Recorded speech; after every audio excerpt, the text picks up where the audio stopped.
Bonjour et bienvenue dans ce nouvel épisode de Tracker.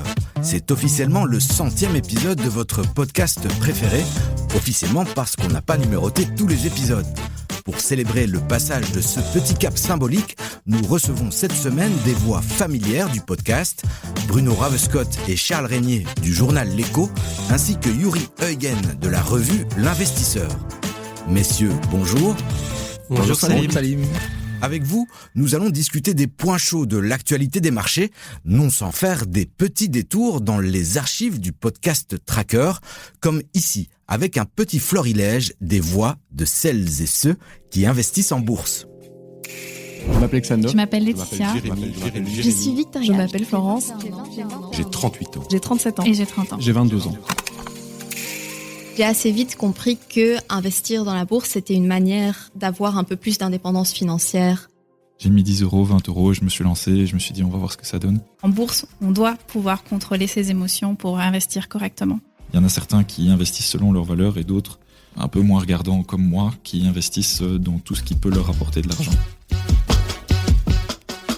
L'extrait qu'on vient d'entendre est tiré du tout premier podcast que nous avions réalisé sous la bannière Tracker à l'Écho. C'était en 2021 et ça donnait le coup d'envoi de nos rencontres avec les jeunes qui investissent en bourse.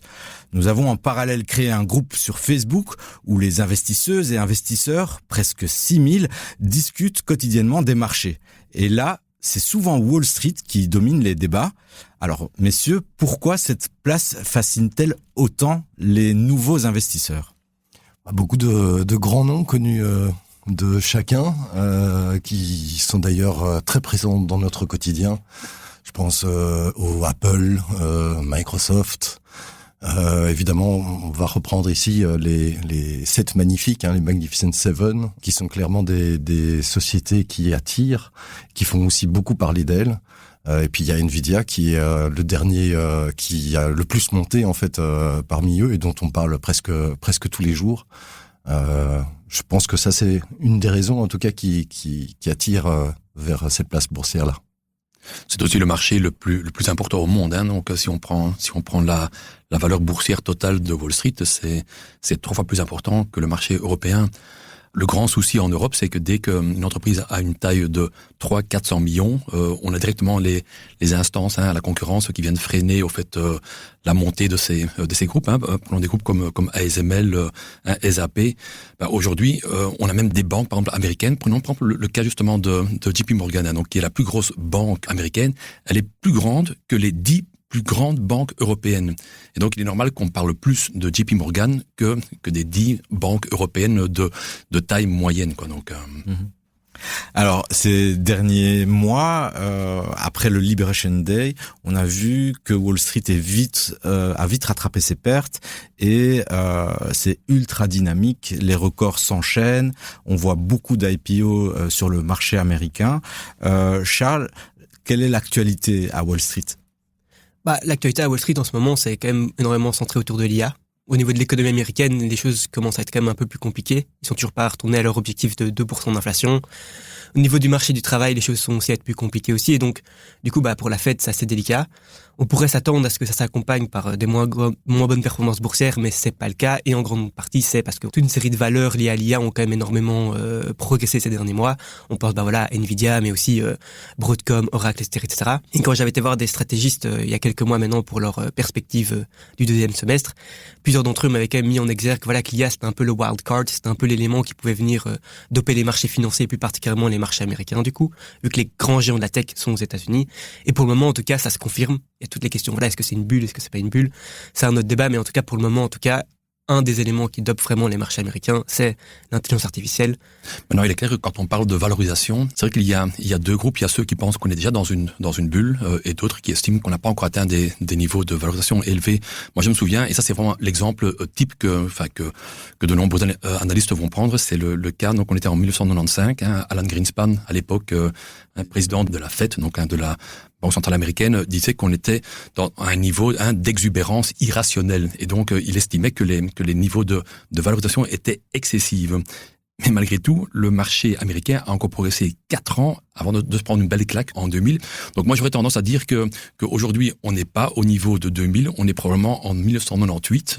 Et donc, il y a assurément encore un niveau de progression pour de nombreuses technologies américaines qui, aujourd'hui, ne sont pas forcément très chères. Et il ne faut pas oublier non plus que tous les grands groupes que Bruno a cités, notamment, ce sont tous des groupes qui ont une trésorerie nette, qui n'ont pas de dette. Et donc, je trouve normal que ces groupes évoluent avec des niveaux de valorisation supérieurs à la moyenne.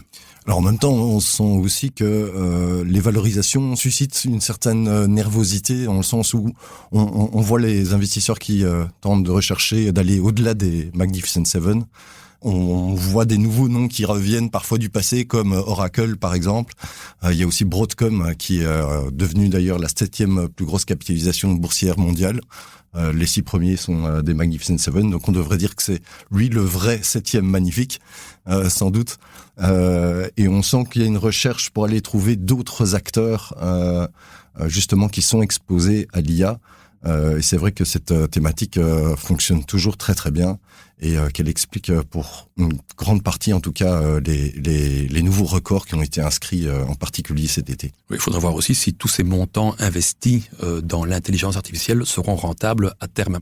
Parce que c'est vrai que la comparaison qui revient le plus souvent, c'est quand même la comparaison avec la bulle.com. Donc du coup, comme tu disais, la fin des années 90, début des années 2000. Et c'est vrai qu'il y a quand même toute une série de différences qui ne datent pas d'hier. On s'est quand même plusieurs fois mis en exergue.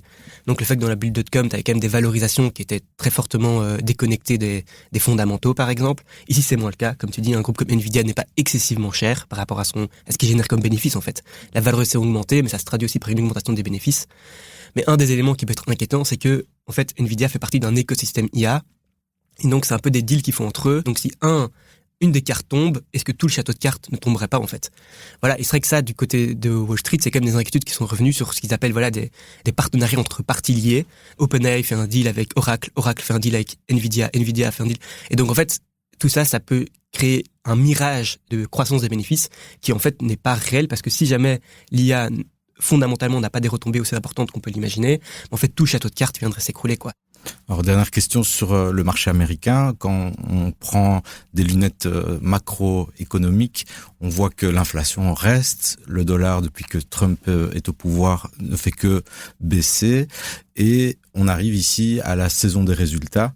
Donc, selon vous, à quoi il faudra être attentif pour justement dissiper ces craintes de bulle ou voir qu'il y a des choses qui ne vont pas?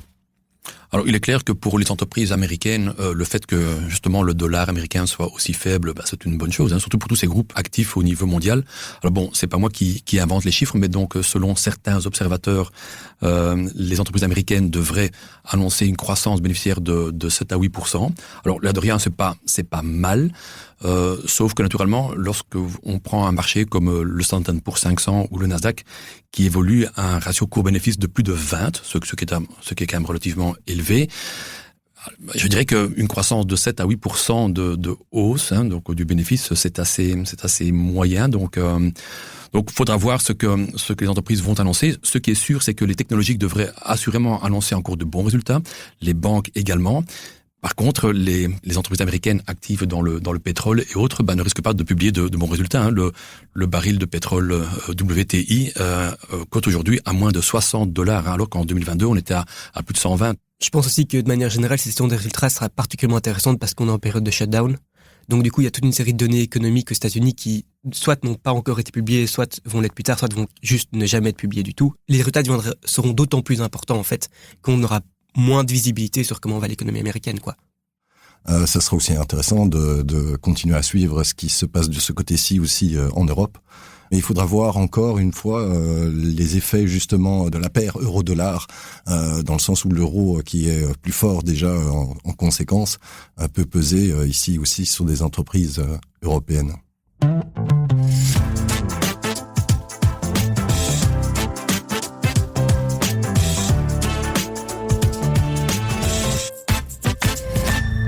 Alors, depuis la dernière fois que nous nous sommes vus tous les quatre, le bon vieux Belvint a battu son record. C'était un des derniers indices européens à ne pas l'avoir fait depuis le Covid. Il frôle à présent les 5000 points. Pour rappel, c'est l'indice principal de la bourse de Bruxelles. Le Belvint a pratiquement doublé de taille en l'espace de 5 ans. Si on remonte à ce creux du Covid, on est à plus 80%.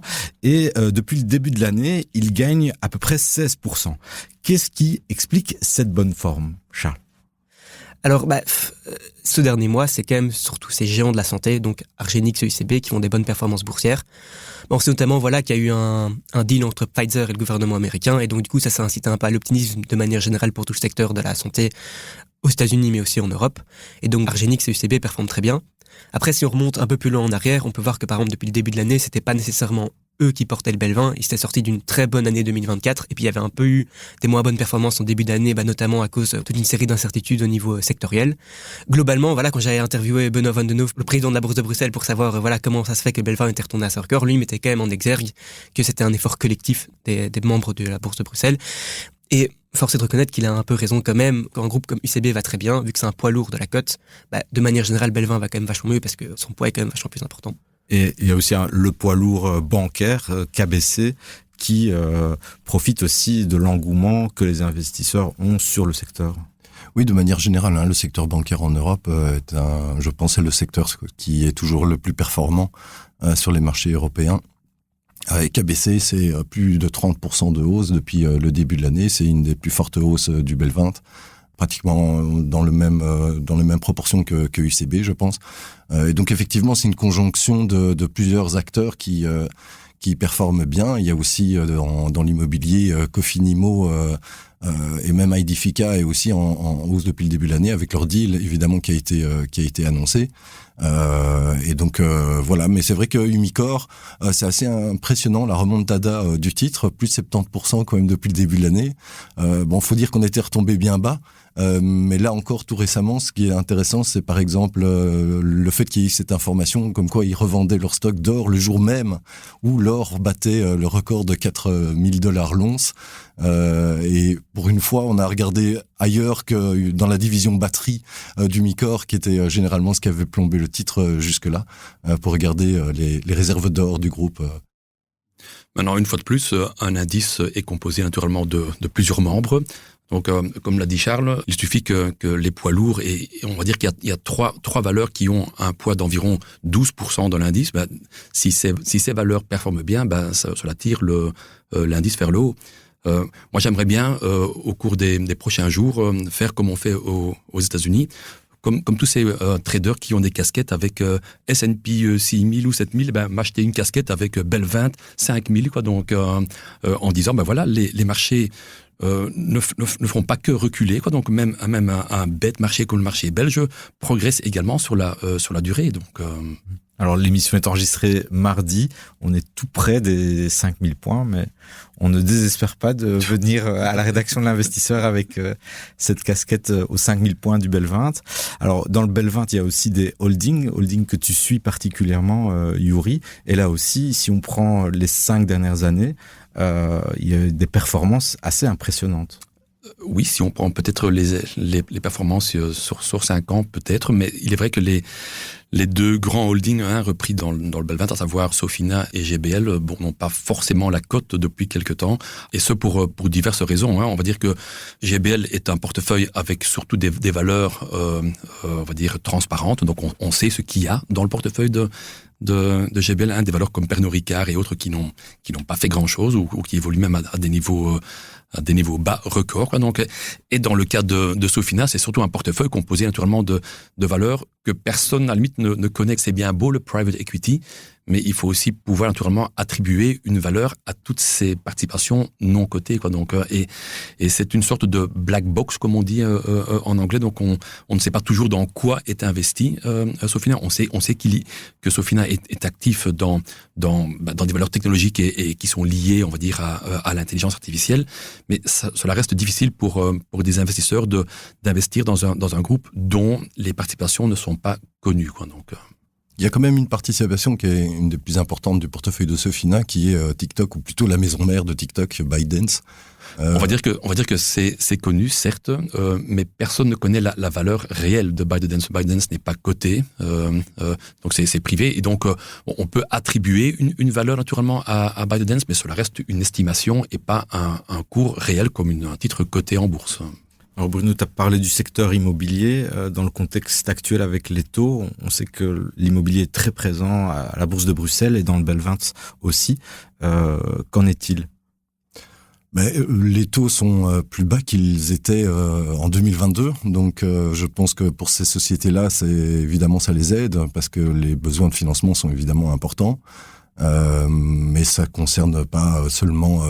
C'est vrai qu'on parlait de Cofinimo, Edifica, il y a un deal, c'est ça qui a particulièrement apporté les valeurs, mais on a quand même d'autres acteurs comme Montea dans la logistique qui grimpe de un peu plus de 10%, je pense, depuis le début de l'année. Bon, c'est pas autant que le Belvint en tant que tel, qui sert de référence un peu ici, mais il y a quand même encore, je pense, peut-être des opportunités, en tout cas, qui sont épinglées par les analystes sur ce secteur-là. Il faut aussi bien conscient du fait que les CIR à Bruxelles, donc les sociétés immobilières réglementées, offrent aujourd'hui un rendement dividendaire brut d'environ 7%. Alors, avant de vous poser une dernière question sur Bruxelles, on continue ce petit tour dans nos archives. Là, on va écouter Bernard Keppen, qui est chef économiste chez CBC. Il était venu à l'occasion d'un Tracker Plus, qui sont ces épisodes qu'on fait avec des professionnels de la finance, où ils nous expliquent leur manière d'investir, leur stratégie. Ils nous ouvrent même leur portefeuille. Et on lui avait demandé si Bruxelles était une place intéressante. Est-ce que dans le paysage européen, il y a un focus sur Bruxelles ? Sur quoi ? Non, aucun intérêt. Bruxelles, aucun intérêt. Je suis un peu brutal dans ma réponse. Oui, parce qu'en plus, ton patron est coté à Bruxelles. Oui. Par la force des choses, j'ai des titres de KBC, évidemment, en portefeuille, puisqu'on a des augmentations de capital, et donc ce serait pas très malin de ne pas le faire. Donc ça, j'en ai effectivement en portefeuille, mais c'est pas sur la bourse belge qu'effectivement, moi, je vais chercher des valeurs. Est-ce que, pour vous qui suivez attentivement la bourse de Bruxelles, c'est vraiment un marché ennuyant ?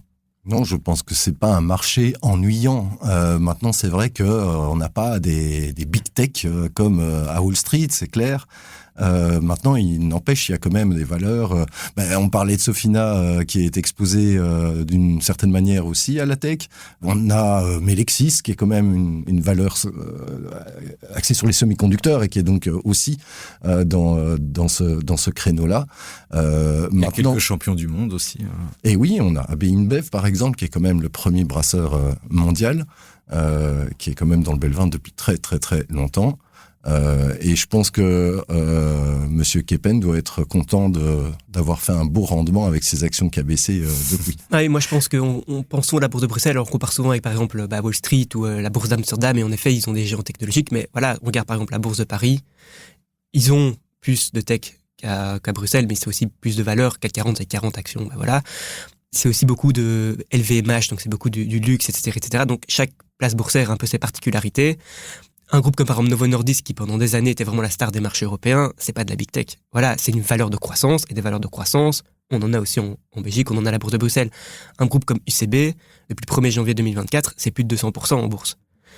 C'est une valeur de croissance, c'est un investissement, voilà, si tu t'as mis de l'argent dans UCB le 1er janvier 2024, t'as eu un retour sur investissement, il n'y a pas de problème. Donc, ennuyant, je pense pas que c'est le terme juste. Voilà, en effet, c'est pas là où on va chercher de la big tech comme aux États-Unis, mais je pense qu'il y a des sociétés, même en dehors du Belvin, dans le Belge-Shares, qui sont des sociétés intéressantes, qui ont parfois des business models intéressants. Et puis aussi, comme dit Yuri, voilà, tous tes investissements ne doivent pas nécessairement être des valeurs de croissance. Une valeur immobilière, c'est une autre logique d'investissement qu'une société dans la big tech, par exemple. Maintenant, il y a aussi le fait que le Belvint, la performance du Belvint depuis 2000, elle n'est pas moins bonne que celle de l'Eurostock 50. Donc dire que le Belvint ne performe pas, c'est faux. Par contre, ce que moi j'aimerais bien, c'est peut-être un appel donc aux autorités boursières, on va dire d'Euronext, c'est peut-être de faire la même chose qu'on a fait avec le DAX et l'AX, c'est d'étendre le Belvint à éventuellement un Bel 30, qui reprendrait aussi d'autres valeurs, d'autres secteurs. Et pour rebondir juste sur ce que Charles disait avant, il y a aussi des miracles boursiers à la bourse de Bruxelles et dans le Belvint, avec une certaine biotech Argenix. Petite colle, à votre avis, donc c'est coté en bourse depuis 2014. La performance depuis 2014 Alors là, tu me poses une colle.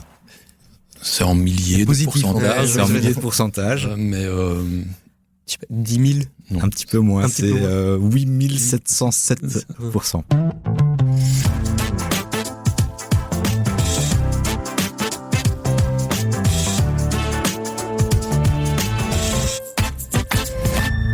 Du côté des métaux précieux, l'or et l'argent sont dans une forme olympique ces derniers mois.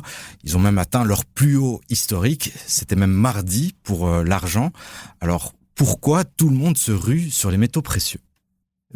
Il y a ce côté valeur, réserve de valeur qui a toujours joué pour l'or, mais qui joue peut-être encore plus son rôle aujourd'hui quand on voit ce qui se passe du côté du dollar américain, en particulier. Le dollar, quand il se déprécie, a plutôt tendance à mécaniquement favoriser le cours de l'or.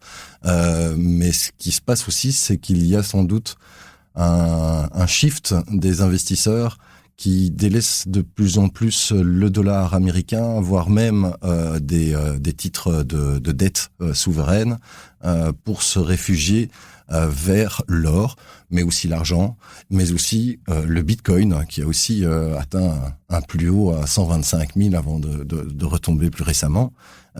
Et c'est ce qu'on a appelé à Wall Street le debasement trade. C'est vraiment ce côté, on laisse les valeurs refuges traditionnelles pour de nouvelles valeurs refuges.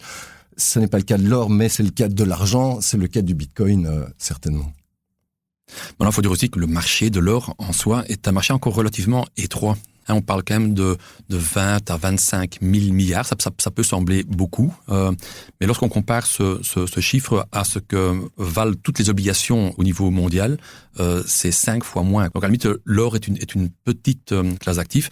Maintenant, il y a le fait aussi que beaucoup de banques centrales commencent tout doucement à délaisser le dollar américain en se disant c'est une devise qu'on ne va plus suivre. On sait très bien que des petits groupes se créent entre la Russie et d'autres pays qui n'aiment plus trop les États-Unis. Donc on vend donc du dollar américain et on achète en contrepartie de l'or. Et donc, à mon avis, le mouvement haussier de l'or n'est pas encore terminé, quoi. On peut signaler aussi, pour parler de l'argent en particulier, tu disais le poids du marché de l'or, celui de l'argent est encore 9 fois plus petit que celui de l'or. La liquidité y est beaucoup moindre et c'est ça qui peut aussi expliquer pourquoi l'argent rattrape l'or. Il fait même mieux, je pense, depuis le début de l'année. On doit être à plus 70% contre plus 50% pour l'or. Il y a aussi effectivement des caractéristiques du marché de chacun de ces métaux. Bien sûr, l'argent, par exemple, il est aussi utilisé à des fins industrielles, par exemple. Et donc, du coup, c'est pas uniquement pour but spéculatif, c'est utilisé dans l'industrie de manière générale.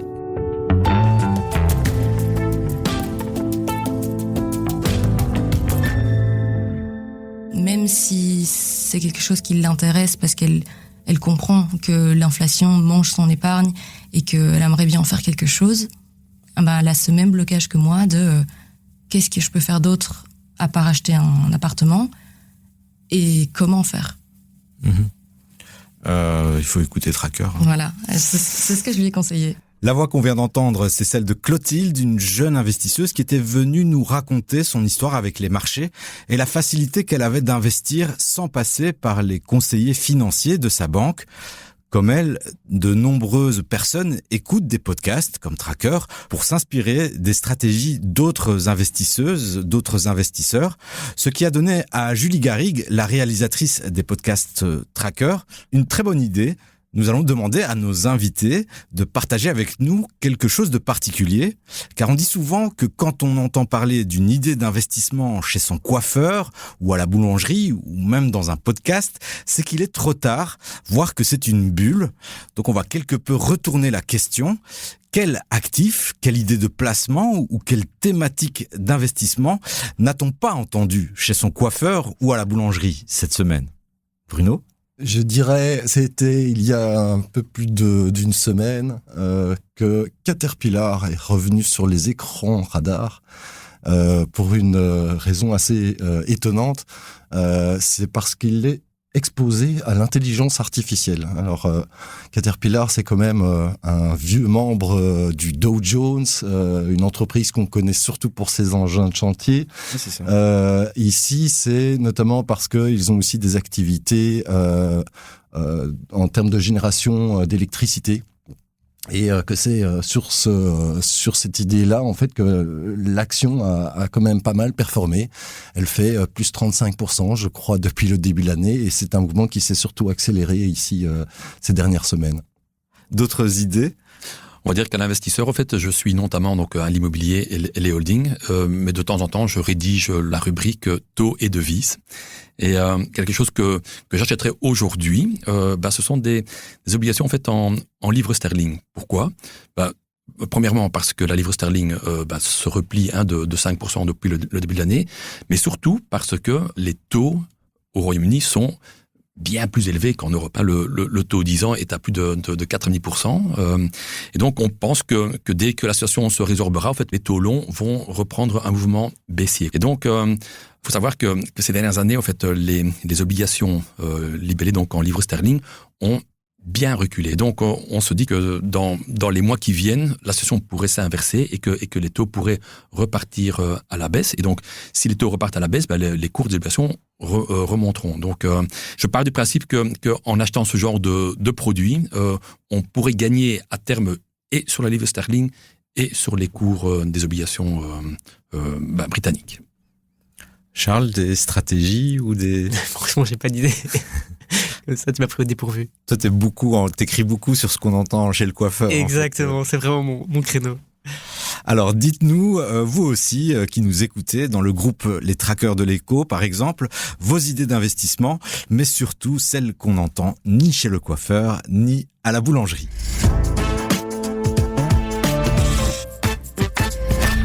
C'est l'heure de la question au tracker. La tradition veut qu'on pose une question à nos auditeurs, c'est-à-dire vous, ou qu'on réponde à une question posée dans notre groupe Les Traqueurs de l'écho.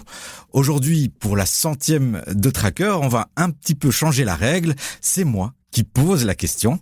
Alors messieurs, quel est votre meilleur moment entendu dans la série de podcasts Tracker ? Donc du coup, c'était le tracker consacré à Laura Roba, donc sur comment investir de manière responsable. Et donc elle était spécialiste ESG, il me semble, chez De Groot Petercam et tout ça. Et moi, je trouvais ça assez intéressant parce que c'est vrai que moi aussi, de manière générale, c'est quand même une question que je me pose régulièrement. Voilà, est-ce que c'est réellement possible d'investir sur le marché financier en étant respectueux des normes environnementales, des normes sociales ou de bonne gouvernance? C'est ça que veut dire ESG en fait.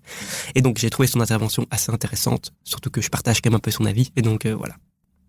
Bruno, Yuri, il y a des... Moi, je voudrais mettre l'accent sur le tracker numéro 96. Donc, je suis analyste financier, donc je connais bien les chiffres. Donc, où on parlait, en fait, d'éducation financière. Alors maintenant, c'est vrai que dans ce tracker, c'était donc une classe avec des élèves de 14-15 ans, donc qui apprenaient à connaître la bourse.